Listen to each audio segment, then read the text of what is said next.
તો વાઘોડિયા સહિત અનેક ગ્રામ્ય વિસ્તારોમાં પણ ધોધમાર વરસાદ વરસ્યો છે। અનરાધાર વરસાદના કારણે થઈને નીચાણવાળા અનેક વિસ્તારોમાં પણ વરસાદી પાણી ભરાઈ ગયા છે।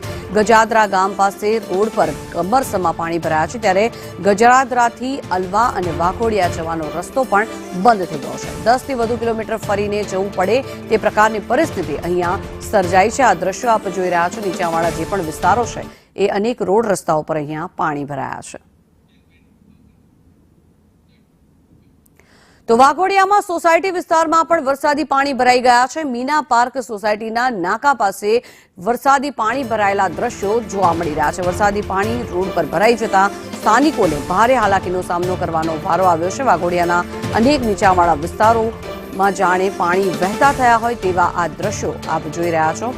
વરસાદ આવે છે, 2-3 કલાક વરસાદ વરસે, પરંતુ એના પછી કલાકોના કલાકો સુધી આ વરસાદી પાણી જે છે તે ઓસરતું નથી, જેના કારણે તેને સોસાયટીના રહીશોને ભારે હાલાકી ભોગવવાનો વારો આવી રહ્યો છે।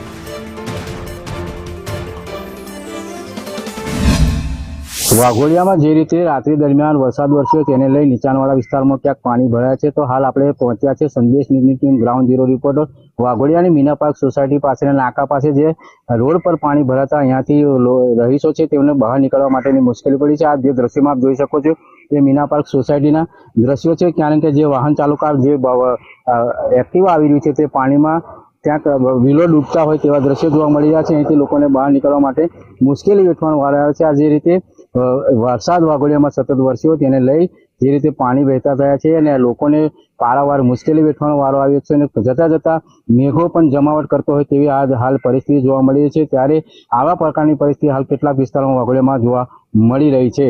રાજુ મંસૂરી, સંદેશ ન્યૂઝ, વાઘોડિયા।